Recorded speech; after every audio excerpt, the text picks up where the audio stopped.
crispy, crunchy.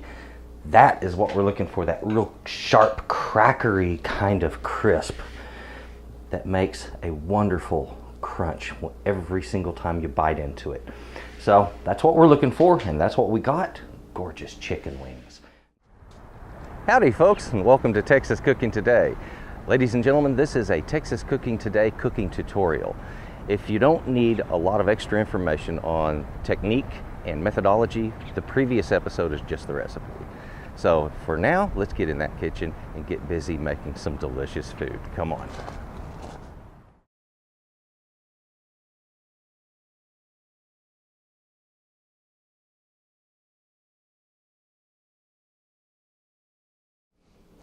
Today I'm going to be making some hot wings. Before I get into this recipe though, I kind of want to explain what led to me putting this out. Hot wings right now, believe it or not, are not really popular in search engines. Now, frankly, when it comes to chicken wings, it's my favorite, my personal favorite. But I did some comparisons, and I go to Google to do my comparisons. It's a great search engine, and they have a lot of algorithms that can really help you compare things. So I use Google Trends, and I was typing in different recipes, learning what's popular, what's not, and kind of focusing on things that might generate good viewership, but at the same time are focused towards what people are actually looking for at the moment. And so this is what I do to kind of guide my channel, and of course the recipes that I do on the channel, in a direction that's focused on what the public's actually looking at the moment. Anyway, I was looking at chicken wings recipes of different types and doing these comparisons, and frankly the buffalo wings ranked really super high, so I did a video on that.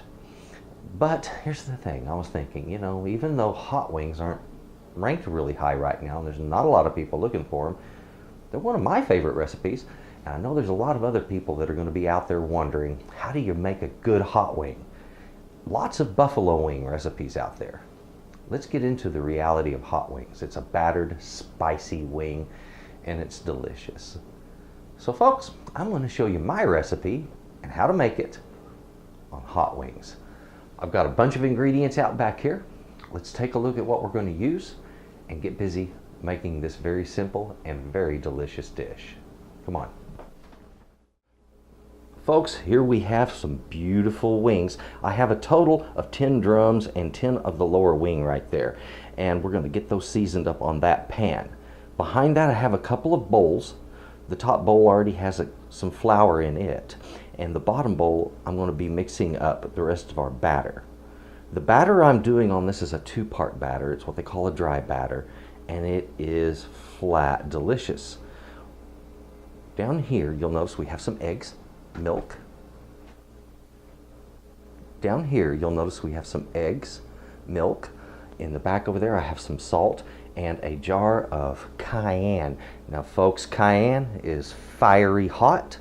You gotta watch out for that little spice, that little orangey red spice. If you use it the right way and you cook with it the right way, it's really cool and it has a great flavor and it adds a wonderful spice. If you don't do it right, it can bite you. This recipe, I'm going to do something with that may take you back, but once you've seen it done and how it's used, you'll realize it works and it's delicious. Folks, we have some wings here now. So every once in a while you just kind of get unlucky when you go shopping, and in this case I got a little bit unlucky. All they had were whole wings. They didn't have them already cut down. And I thought, well, this is okay. It'll give me a chance to show folks what to do when you get stuck with the same kind of situation. Now what you want to do is, let's give it some space here. Our wings, we simply have to bend them backward, all right, where the joints are, here and here. So if I do that, you'll hear a little bit of a cracking noise, and there, then I can then take my knife and simply cut right in between those, okay? And you'll see where one ends and the next begins. If you want to bend it further back at that point, you can.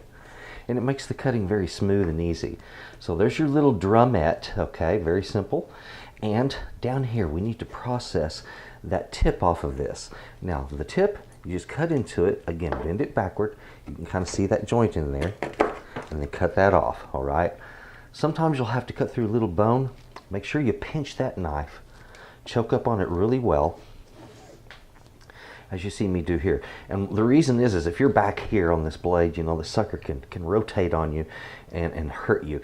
You want to pinch it so you get better control on it and those little problems don't happen. So if you would, just go at your chicken, do it all the exact same way. There we are. Now what I want to do is divide all of this into different piles. These bigger than these will cook slower than these. So I want to cook them separate. Cook all of these at once, cook all of these at once. I want to get a little more even cook that way. It's easier to work with. So if you would, just go at all of your wings, get them processed out, and well, we'll meet when we're all done with it, right?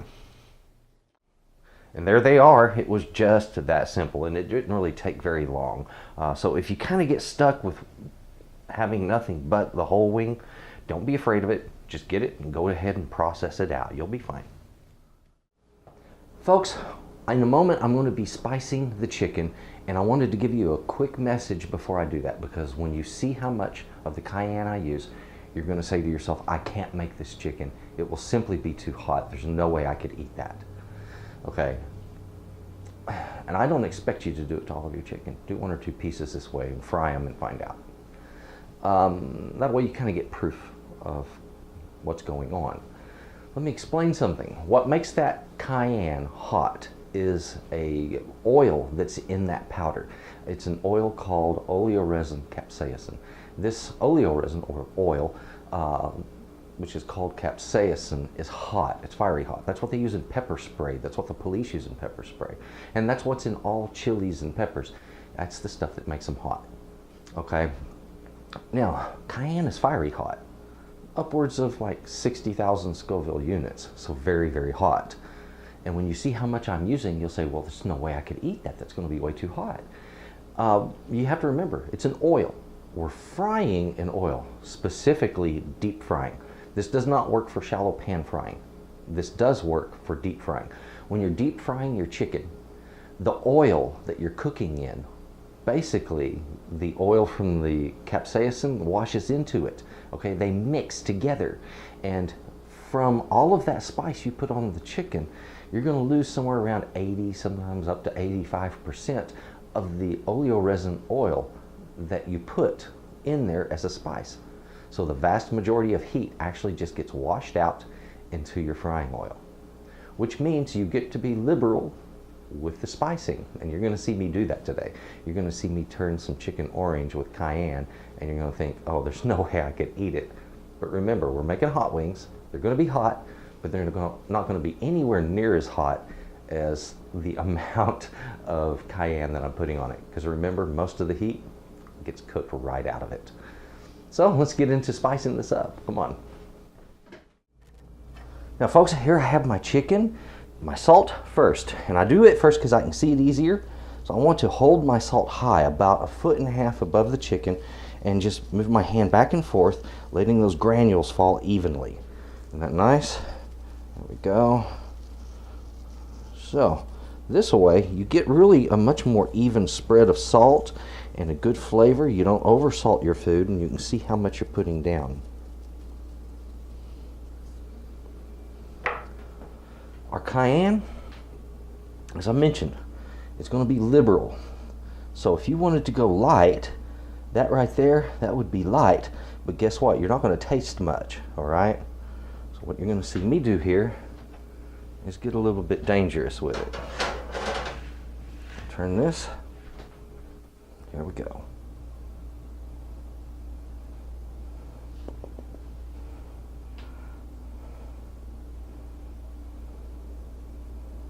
No, it's frightening, isn't it?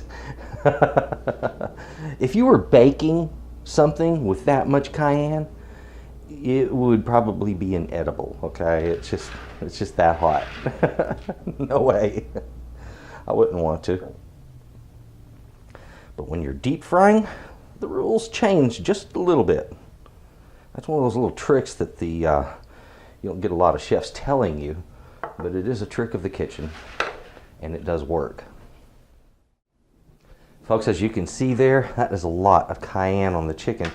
And I want to do both sides the exact same way. I want it heavily spiced. Now, you're not going to use as much salt, of course, as that, but a light salting, as much as you would normally just use for any wings or chicken like this. And if you are sensitive to salt, don't use it. It's not a big deal. You don't have to have it. This, once they are fully spiced, if we were baking these, that would be just way too much cayenne. You would use like maybe 1/10 of what I used here for baking wings, because baking, you're going to retain all of that heat from the cayenne, where deep frying, you actually lose the majority of the heat from the cayenne. Well, it's all kind of gets turned upside down there, but that is the truth of it. There we go. So, start up again, just salting it, and then I'm going to go ahead and get my spice up on there, and we're ready to fry them. I'm going ahead and getting my oil into my pan. Now remember, this is deep frying, guys, not shallow frying, so you need plenty of oil. And I'm going to juke this up just a little bit. I want it to be about 1 inch deep, all right, before I start frying. Now that oil will come up some when I start frying, so don't overfill your pan. Don't fill your pan more than 1/3 full, okay? So if your sides on your pan are too shallow, then you might want to go with a deeper pan. Normally I would, but I am filming this, so I felt this pan would be adequate. I do a lot of frying in it, but with this many wings, it's going to push that oil up just a little bit. What I need to do now is get that heating, and we're going to use a thermometer. It's really smart because it takes a while to get that heat to the right temperature, and you're not going to know when that happens without one of these. You don't have to have an expensive one. They make this type, which will do candy or frying, and it's quite handy. It's a little glass type, and there's also the metal ones. They're very effective. Do not put the point on the bottom of the pan when you're heating your oil or during the use of this, because it will give you a false reading, okay? You want it to be free of the bottom so it just is in the oil and it gives you a clean reading on your oil. Let's work now on getting, as that heats, getting our liquid batter prepped.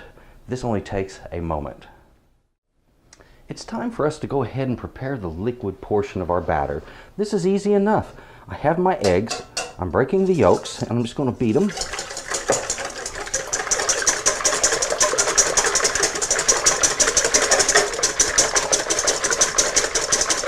Just like so. Now you notice I've beaten them well, but not overdone.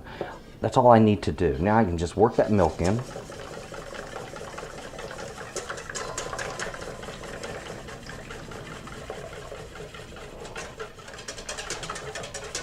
There we go. So that part of it is all ready to go.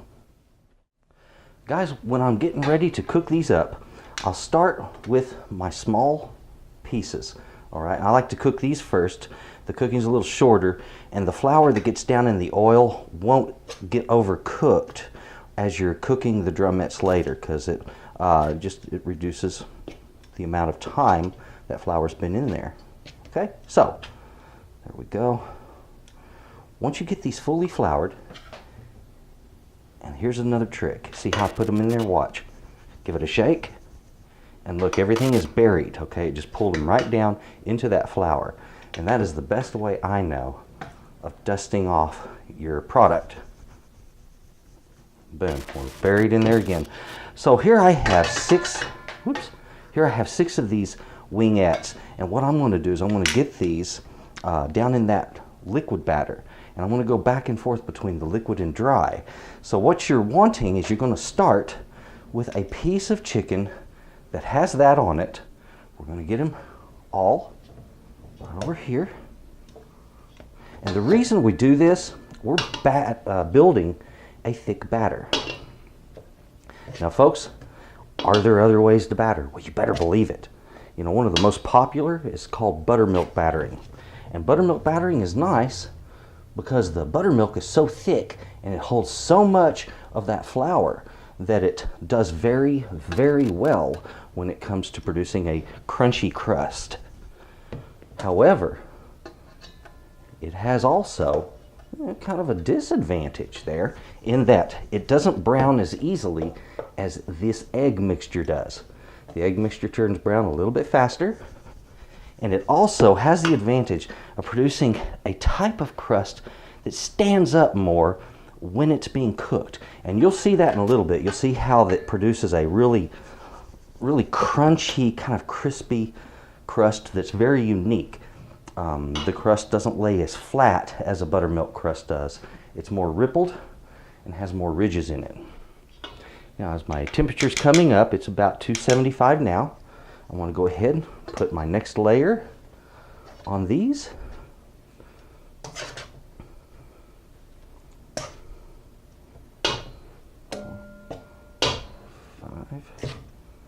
5, number 6. Alrighty.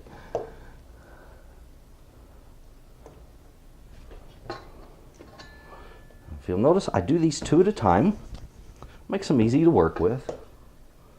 And something you need to know, a lot of times when you're frying like this, you're going to run out of flour. Don't be afraid of that. Don't worry about that. You just simply break out a little more flour, throw it in your bowl, and keep moving on, okay?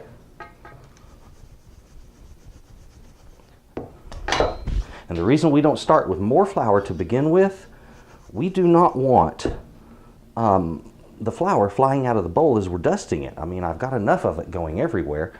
Can you imagine if it was fuller? So that's how we handle it. These 6 are ready to hit the oil, and when they do, I'm going to batter up some more, and it's going to be fantastic. Folks, this oil is coming up in temperature. I have my wings here ready to go, and we have everything set up. So this will go really quick at this point. The frying times will vary for the chicken, but basically, depending on the size of drums, you're looking at about 12 minutes on the smaller pieces and maybe upwards of 18 on the bigger ones. It really depends on your oil, altitude, a lot of different factors, okay? So it's one of those things where you kind of have to watch it and judge it from the way it's cooked. Okay, folks, my oil's just come up over that 325 mark, and my chicken's going to go in there. I'm going to knock off a little bit of that excess, but I'm not going to lose sleep over it. Now this batter is really neat because it really kind of puffs up on you.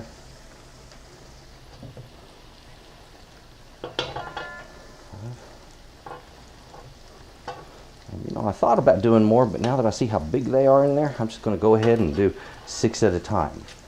So now I need to start flouring my next ones while these are cooking. Not a big deal. We'll give it time. And I'm going to tell you, the smell already, it's just phenomenal. It smells so good.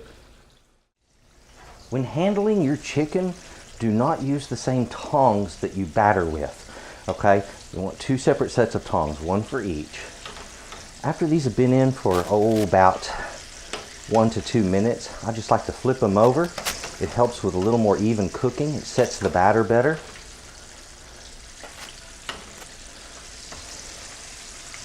I am looking forward to having some super crispy, crunchy, spicy hot wings. The amount on our ingredients that we used, I started with 2 cups of flour. The eggs here, we had 4 eggs, and I used 1 cup of milk. Now, whenever you're going to measure your eggs, your proportions, in case you're doing more chicken or maybe less, always use 1/4 cup of milk to 1 egg, okay? That's your proportion, makes it very simple. So if you've got 6 eggs, that's 1.5 cups of milk, or 8 eggs, 2 cups. In this case, 4 eggs, 1 cup of milk. We're going to be using some salt, and that'll be to taste. Also, we're going to use a lot of that paprika, as you saw. I'm going to turn it orange, so, well, there's no way to really measure those 2. The salt, as you would normally salt a wing, or omit it if you don't use salt. That paprika, well, enough to make that chicken orange. You saw it. It was that easy. Now, the amount of oil, you want to deep fry with this, so you're going to want at least 1 inch of oil in your pan.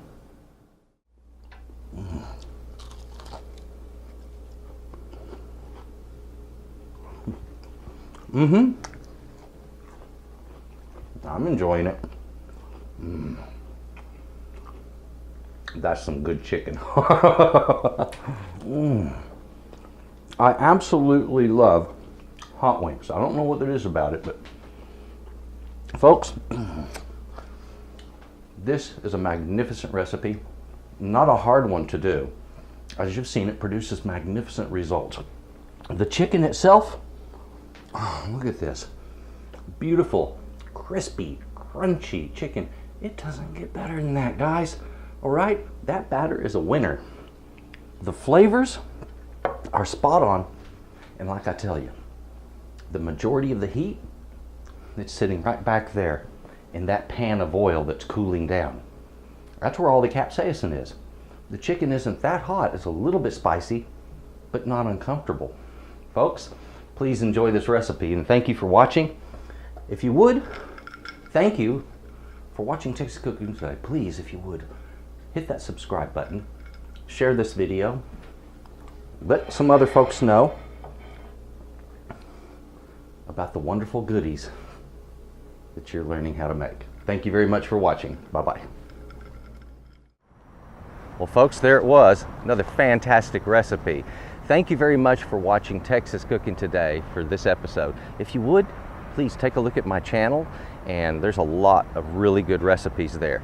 Please subscribe, share this video, and folks, also please have a good day.